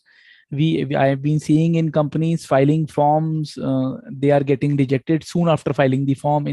In not even a day, you receive a mail that forms are rejected for no reasons. Then you reach out to IPF, and then there are times when you have to submit Excel. There are login IDs that are provided in the challan. The login IDs doesn't work when you file, and then you are on a standstill. But on these aspects, I must compliment that the help desk of IPF authorities are very active on these. They are to help. At the time, they themselves found themselves stuck on account of technical issues. But if you are following up with them by raising tickets at normal course of time and frequently following up, I think you will be able to find a resolution. But this creates a lot of problems for both the company and the investor, because unless and otherwise you will be able to file requisite details with the IPF authorities, shareholders cannot claim. Another important point is on the documentation, because everybody talks about non-clarity of the documentation. We generally advise our clients that on the specific section where they are uploading the details of the unclaimed amount of shareholders as per the requirement of IEPF rules, we also ask them to specifically mention the list of documents that is required to be submitted by the shareholders while claiming, and to be updated from time to time basis the instructions received from the IPF authorities. Recently, IPF authorities have issued a memorandum, I think, which can help and go a long way in reducing the rejections, because now they have mandated every company before any claimant Ankit, file. your voice is Now it's audible. no, It's not there. Anyway, you just check this. So friends, now we have heard all the speakers, registrar, Am I audible now? investor, as well as the consultant who handles very company. Now time for question answer.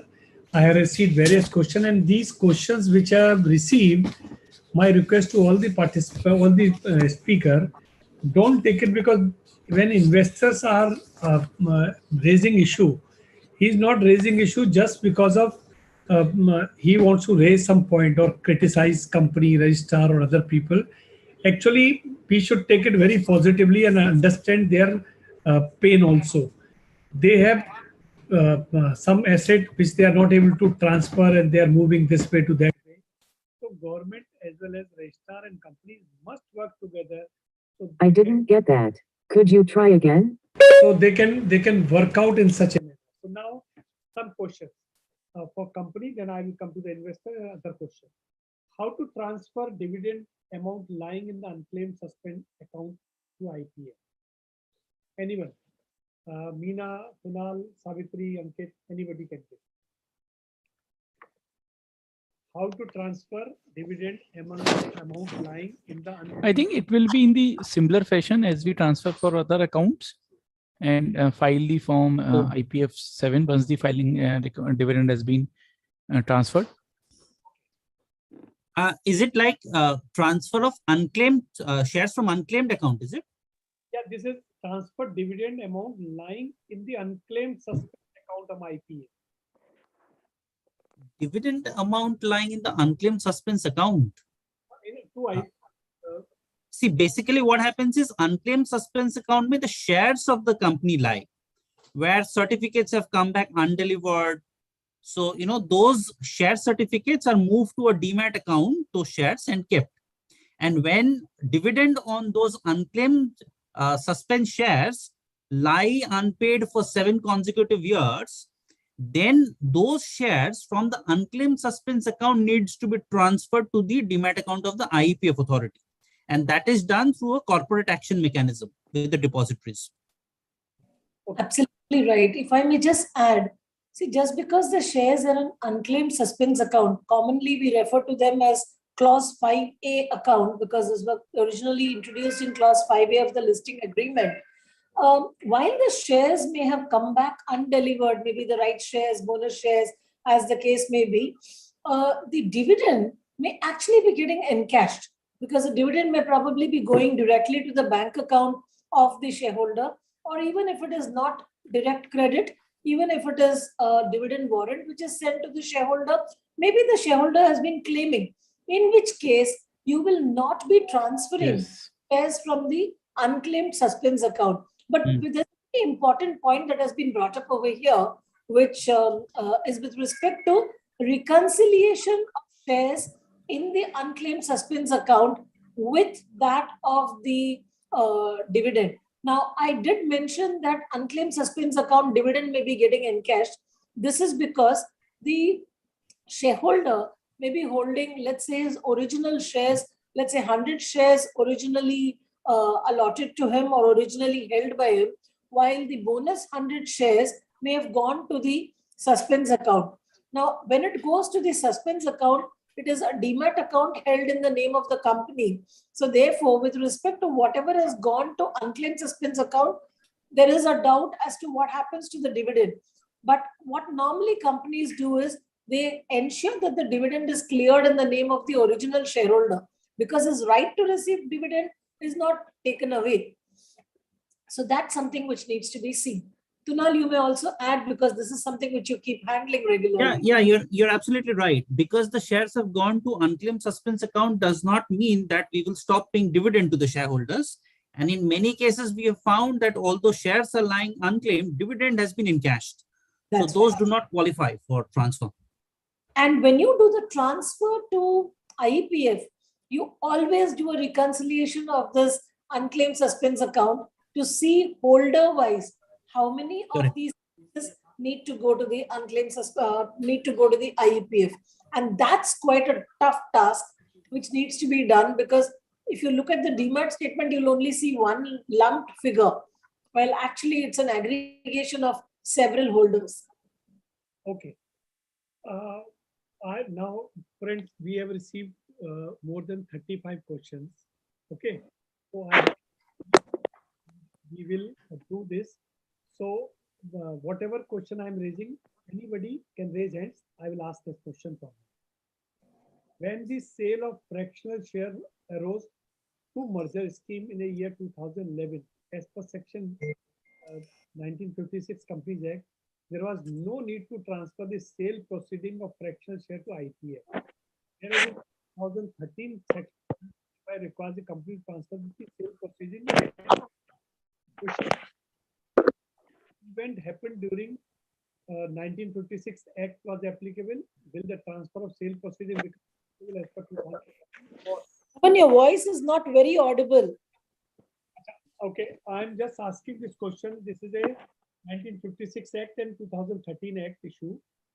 He's asking, is the event happened during Companies Act 1956 was applicable, or will the transfer of sale proceeding become applicable as per section 2013? He's asking about the sale of fractional share arose through merger scheme. If so, what is the year from which consideration for transfer of amount? Anyone? I'm sorry, I could not hear your question clearly. Your voice was not very audible. Okay, do one thing. Just this question is on the question answer. Just read this. I will come back again. Okay. Sure. In the meantime, I'm asking some other question. The NEFT user guidance, which is available to MCA website, state that if payment is within a specified duration, the amount will be returned to the originating account. However, it does not specify whether these 2 days are calendar days or working days. Meena, you can, what is your view? Yeah. These are the working days. Not Always regulator specifies working day. Okay. Can fund be transferred first and then we generate the SRN and link the UTR, Kunal?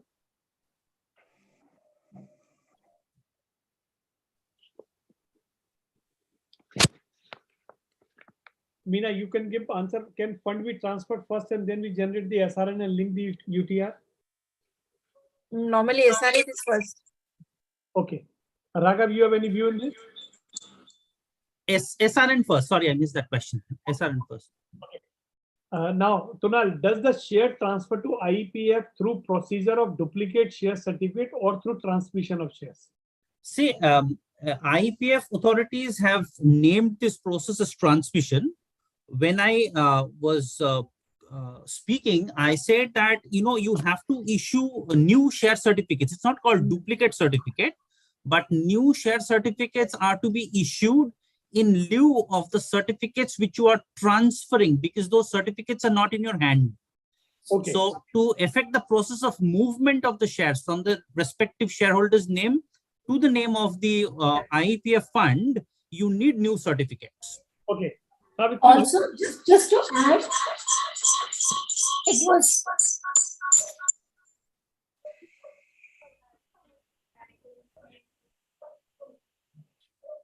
it was earlier called as transfer, but when you call it as a transfer process, it is imperative that stamp duty will also need to be paid, which is the reason subsequently they changed the term to read as transmission.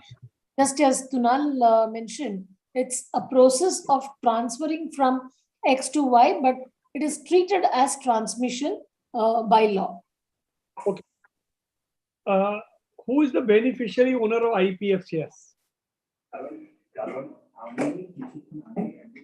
There's no concept of beneficial owner, because the rules very clearly provide that the rights on those shares will stand suspended till the time the rightful owner claims the shares once again. So it is, while it is in the name of IEPF authorities, the right of the beneficial owner is kept intact but is not exercisable. Okay. Ma'am, can we say IPF holds that in trust? Trust. It is a trustee. As a custodian. They're as custodian, you can say. Absolutely. Get this question. The fractional share. Ma'am, it will be transferred 7 years from the date the amount stands due to be paid. As per new law. Yeah, I think this was there in the old law also. Okay. Okay. Now, related to investor point of view, will the company RTA be sharing the verification report, whether approved or rejected, with the investor as per new guidelines?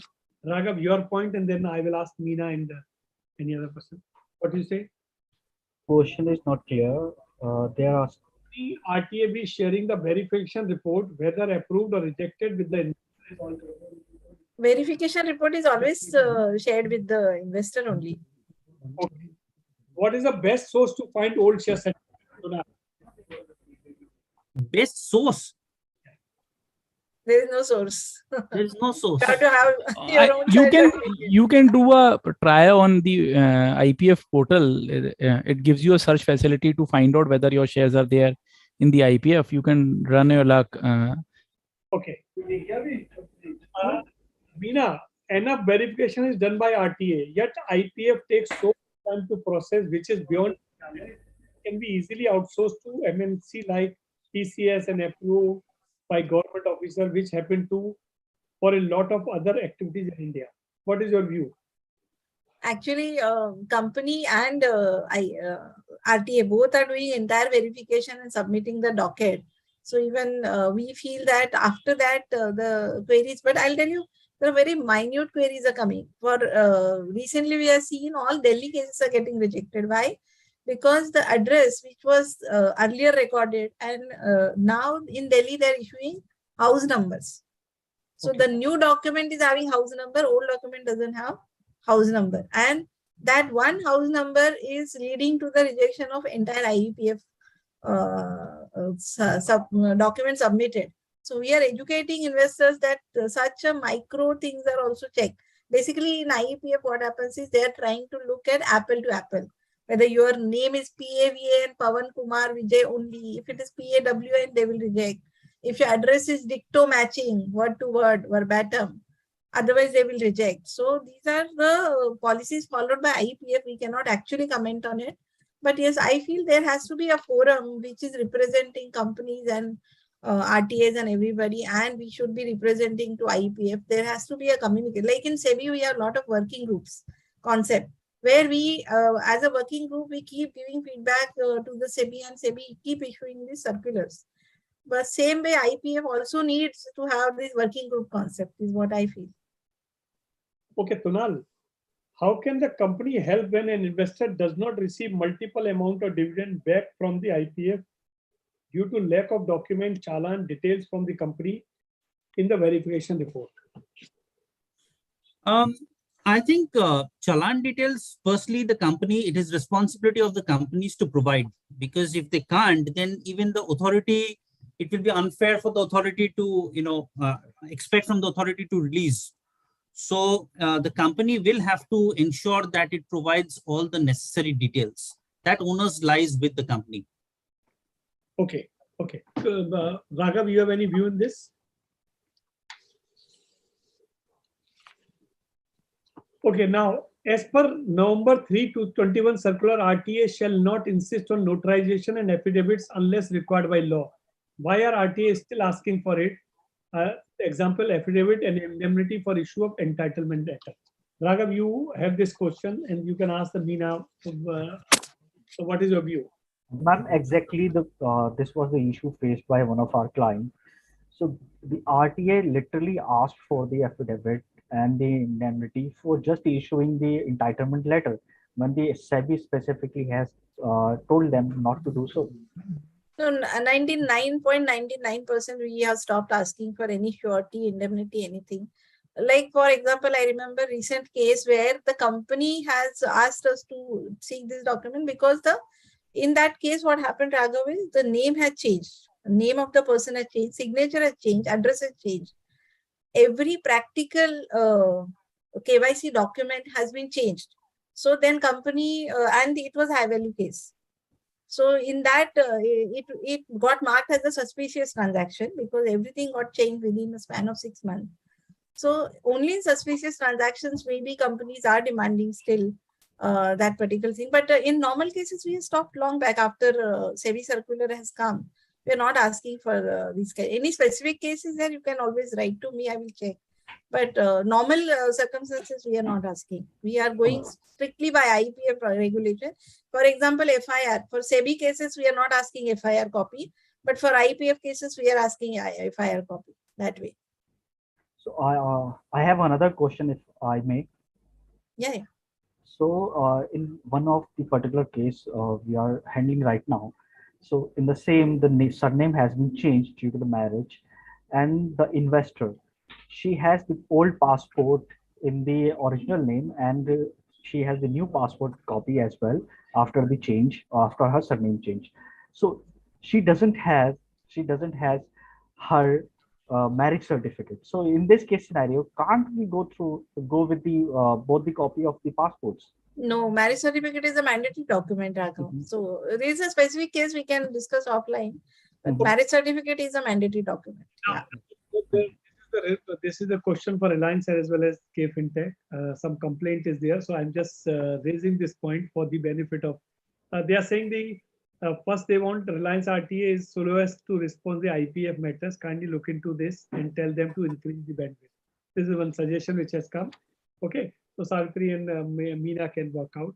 One of the biggest reason for delay is IPF authority priorities claim received from big companies and not from the other corporates. Shareholders are complaining to us. What is we supposed to do?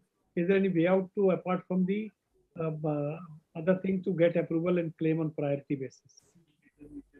Actually, this cannot be so because, just as we have the central processing cell where on a random basis the cases get processed, I'm free and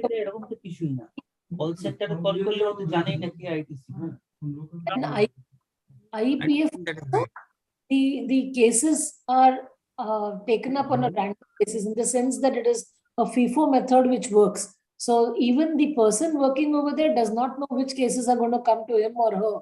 It's not company wise. So, this is not actually possible. It's what is important is if all your papers are in order, there are times when the claim gets approved in less than 1 month also, provided all the papers are in order. Okay. Okay.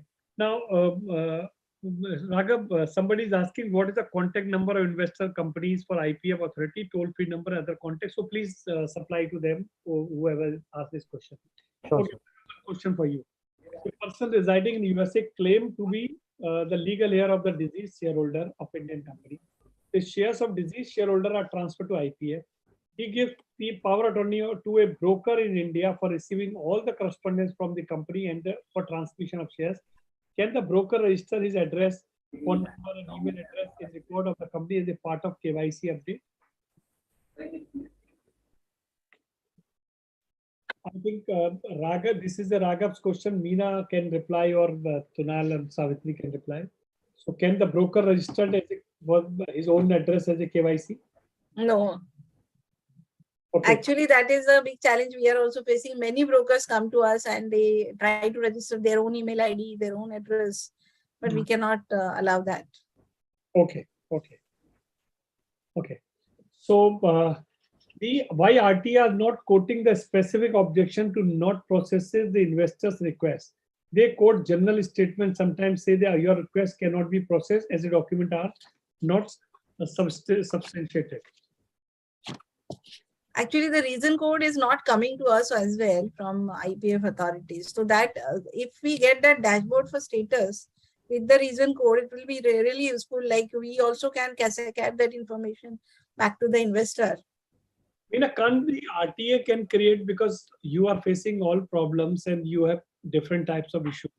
So RTA or the company can make their own code and accordingly, because various. But I'm not, where do I get the data, Pawan? I am not getting any data from IEPF. That is my challenge. If I even get one file, I can create my own dashboard and display. Not a challenge. But we are not getting any status update. Okay. So, so one thing, for the last question you asked, that was a non-IPF case.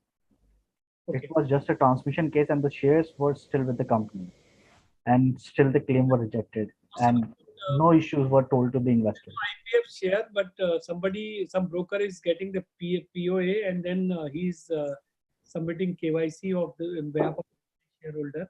Is it possible? Or you will ask the same thing? Same thing, the only shareholder KYC. Now I'm starting rapid round. Rapid round means only that person will question and will give answer. What is the statutory limit of IPF to approve the claim? What is the remedy when IPF does not respond even after 7-8 months of filing claim? Is it true that claim above 25 lakh need to be approved by Ministry of Finance as well as? I don't. There is no such limit. I think in case your claims are not being processed, there is a public facilitation center at IPF office. You can visit there, raise your grievance, or raise a help desk. You can also raise a ticket. Okay. So many times data not captured, revert we are receiving from RTA. What does that mean? Meena. I didn't get the question. Data not captured, revert we are receiving from RTA. No idea. Sorry. Okay. Please, Roshni, give your question again. We will give. Like link the Aadhaar, why address is required? If somebody has Aadhaar and he can link, so his address will be there, whatever the latest one. So why we require the address and change of address? If Aadhaar linking is there, he has to submit ISR form on digital portal, which is we are also having it on RTA site, and there it validates with e-sign. And if the documents are submitted with the e-sign, then only we can take it without any further documentation. So that facility is there, but they have to do it with e-sign. Okay. First of all, IPF should have ease of business and should be entertained directly with the investors. And in soft mode, this is one suggestion somebody has given.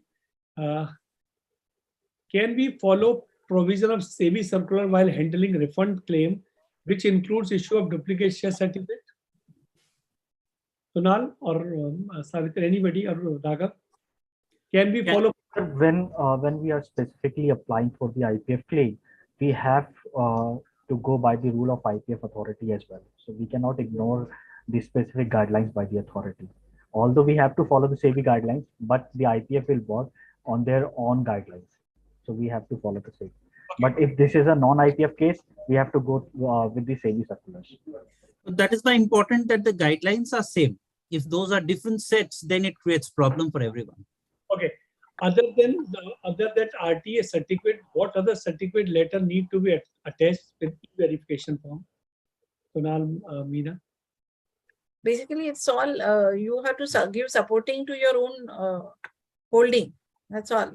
All KYC has to be completed. If KYC is completed, then entitlement letter is issued by the RTA, and then company issues the verification letter. Okay. Savitri, this is a very interesting question for large companies, Savitri and Kunal can. How the total number of shareholders identified after the shares are transferred to IEPF, whether the IPF is considering a single shareholder irrespective of the number of shareholders whose shares have been transferred.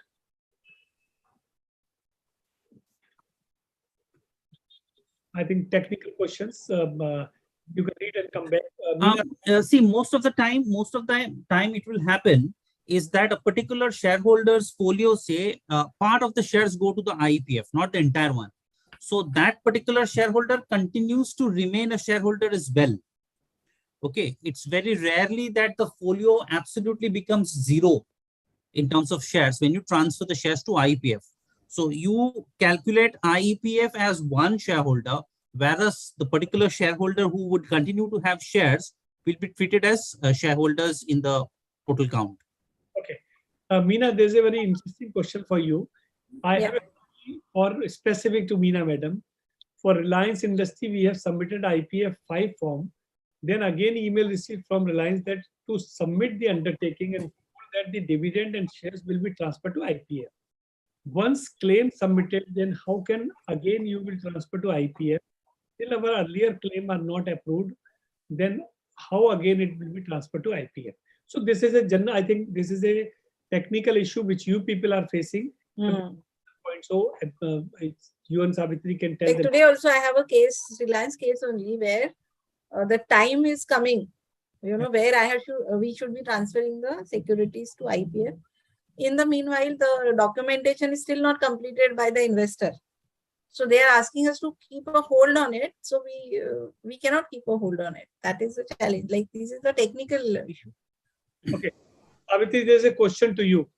There is no specification as to how we should credit shares from unclaimed suspense to investor account. Few companies follow corporate action and few use DIS, which is right process.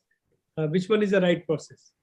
Savitri, I will answer this because we do this day in, day out. I will say safest process is do corporate action. That is safer process because DIS, you can transfer to anybody and everybody. When it happens through the corporate action, through depository method. So we advise all the companies to use corporate action as a method for transferring from unclaimed suspense account to IPF. Raghav, you have any other view? No, sir. Okay.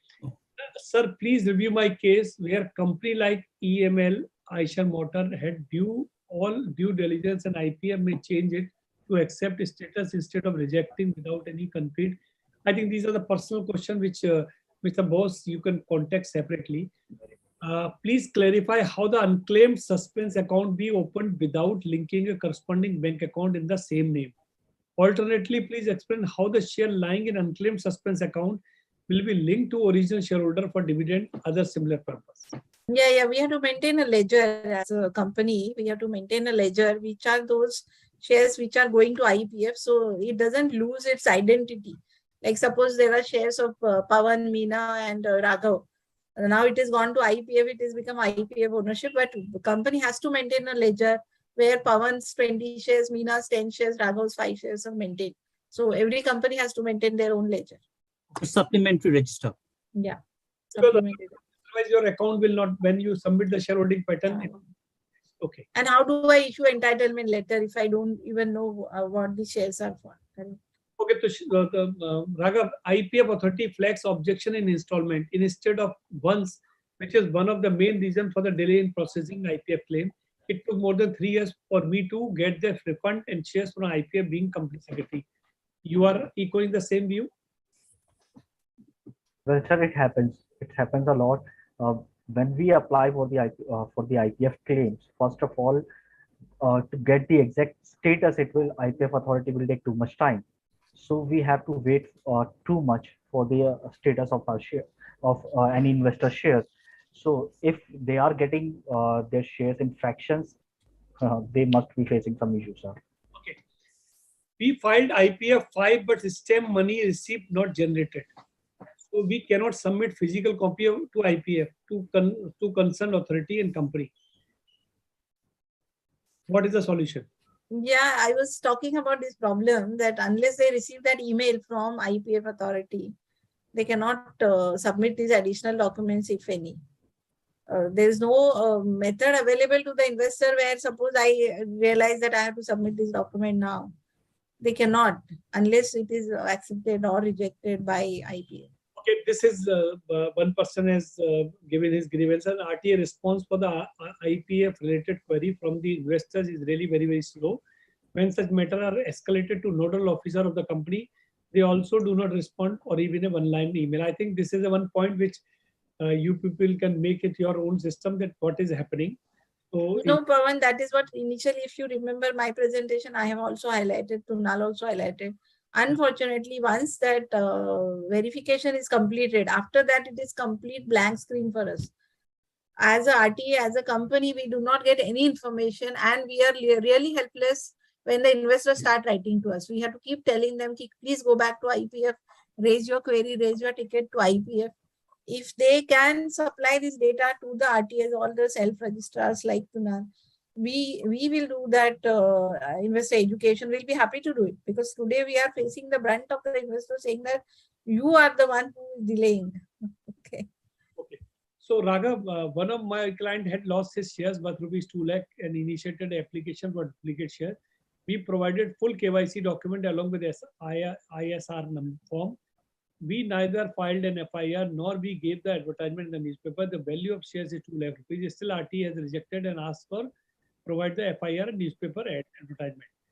So, sir, RTA cannot do the same, sir. They have to go by the SEBI circular. This was SEBI case or IEPF case? So this is 2 lakh rupees shares, and he did an application for duplicate shares. I think this is not an IEPF case. Yeah. Then FIR is not required below 5 lakh. Tunal, you are also following the same practice? Yeah, now it is 5 lakh the valuation. If it is up to 5 lakh, then there is no need for FIR or police complaint and even public notice. Okay. What is the statutory timeline for IEPF to approve the claim? What is I think this question we have done. Okay. There are some personal questions which I'm not taking. If the investor was a foreign citizen in time for demise, a legal heir are also foreign citizen, will the company accept foreign will provide order for undertaking transmission?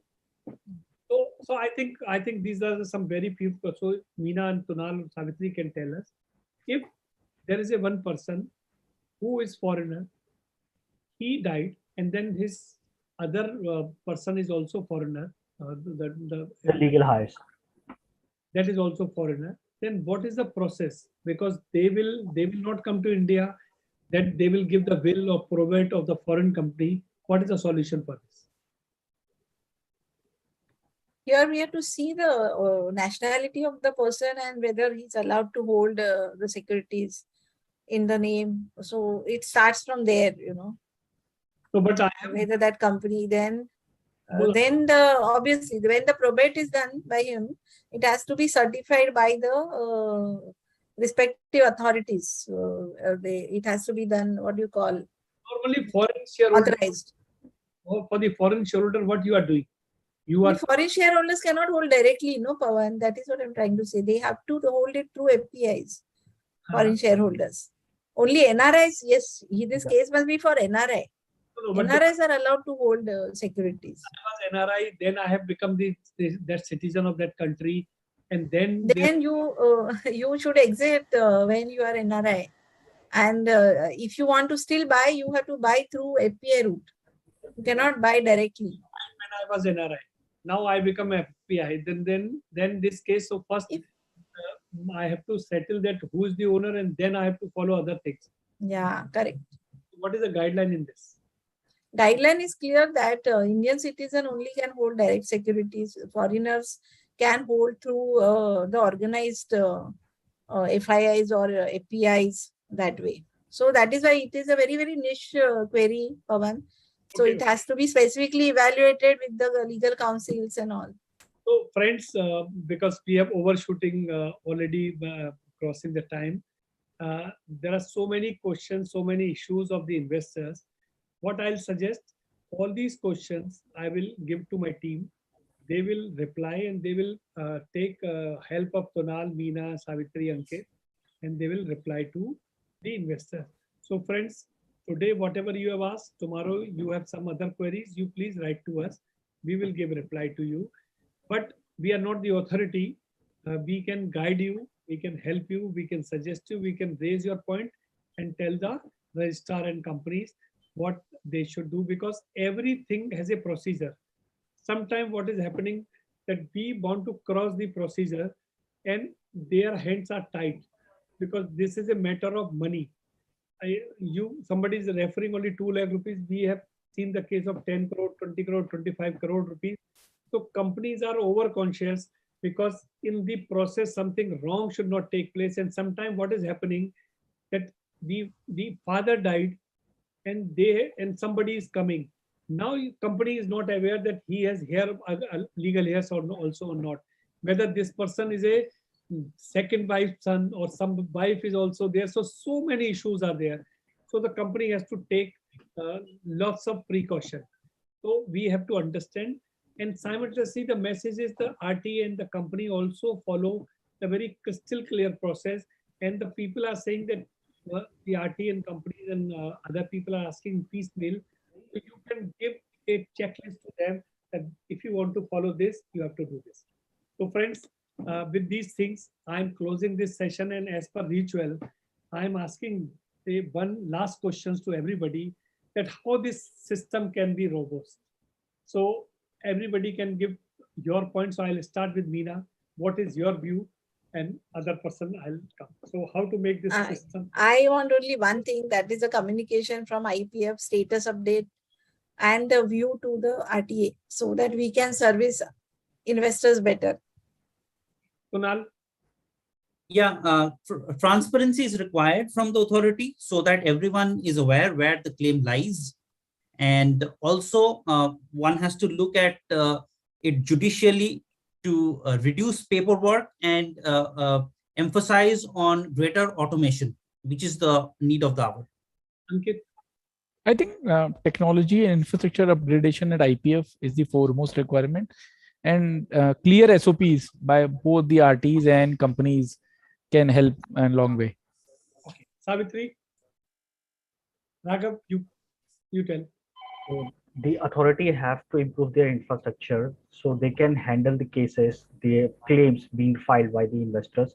So the delay can be reduced to reduce the pain of the investors.